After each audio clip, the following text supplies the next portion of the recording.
Di sebuah kamar hotel di kawasan Kemang, Bogor, polisi membuka praktik yang bukan sekedar penipuan biasa. Seorang pria yang mengaku bisa menggandakan uang ternyata diduga memproduksi uang palsu dengan jumlah fantastis. Dari satu peti silver, aparat menemukan ribuan lembar pecahan ratusan ribu rupiah palsu yang nilainya mencapai ratusan juta rupiah. Bagaimana modus ini berjalan? Siapa yang dibidik?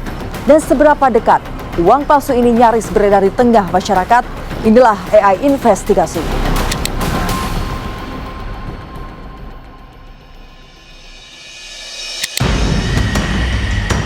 Bogor, Jawa Barat.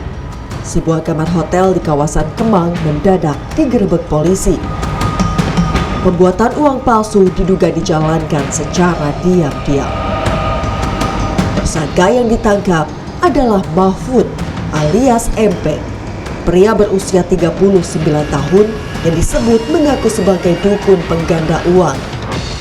Di balik klaim mistis itu, polisi justru menemukan jejak produksi uang palsu. Penyelidikan kasus ini disebut berlangsung hampir 2 minggu. Setelah dianggap cukup kuat, tim dari Subdit Ekbang di Treskrimsus Polda Metro Jaya bergerak melakukan penggerebekan. Dari dalam kamar hotel, polisi mengamankan satu peti berwarna silver.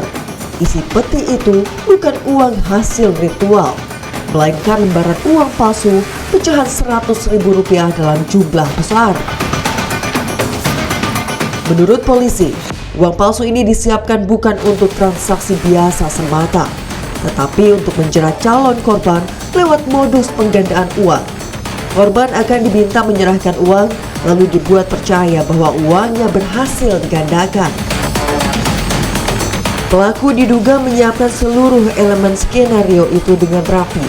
Ada kotak, ada lembar contoh, dan ada uang palsu yang ditujukan sebagai hasil penggandaan. Modus pelaku terbilang licik. Ia tidak menjual uang palsu secara terang-terangan, melainkan membungkusnya dengan narasi mistik penggandaan uang. Skema ini dirancang untuk memancing orang yang tergiur ingin melipat gandakan uang dengan cara yang singkat. Kotak penyimpanan disiapkan, uang palsu dicetak, lalu calon korban diyakinkan seolah-olah proses penggandaan uang benar-benar terjadi.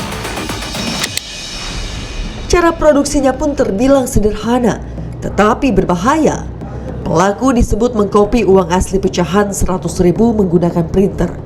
Setelah dicetak, lembaran itu ditempelkan atau dipadukan dengan karton agar terlihat menyerupai uang asli. Setelah itu hasil cetakan dipotong menggunakan alat pemotong, gunting, dan cutter. Tahap demi tahap dilakukan untuk menciptakan lembaran yang sekilas tampak meyakinkan. Di lokasi, polisi menyita total sekitar 12.191 lembar uang palsu pecahan Rp100.000. Nilainya diperkirakan mencapai sekitar Rp650 juta. Polisi mengungkap momentum menjelang Idul Fitri disebut hendak dimanfaatkan untuk melancarkan aksi. Dalam rencana besarnya, pelaku bahkan disebut ingin mencetak uang palsu hingga 1-2 miliar rupiah. Beruntung, rencana itu segera terhenti. Hingga kini polisi menyatakan belum menemukan korban dari modus penggandaan uang tersebut. Fakta berikutnya menunjukkan bahwa praktik ini sudah dipersiapkan cukup matang. Polisi menemukan printer, tinta, karton, alat potong, hingga lembar uang palsu yang belum dipotong. Jika rencana itu berjalan, bukan hanya korban penipuan yang dirugikan, tetapi kepercayaan masyarakat terhadap transaksi tunai yang juga ikut terancam. Selain menindak pelaku, polisi juga menekankan pentingnya edukasi publik. Sebab uang palsu tidak hanya merugikan korban penipuan, tetapi juga mengancam pelaku usaha kecil dan masyarakat yang masih bergantung pada transaksi tunai. Karena itu, masyarakat diminta mengenali keaslian rupiah dengan metode 3D. Diraba, dilihat, dan diterawang. Bila perlu, gunakan bantuan sinar ultraviolet untuk memeriksa ciri keaslian uang. Saat ini Mahfud telah ditetapkan sebagai tersangka dan ditahan. polisi masih membuka ruang pelaporan bagi masyarakat yang merasa pernah menjadi sasaran modus serupa. Dari sebuah kamar hotel terbongkar satu modus lama dengan kemasan baru.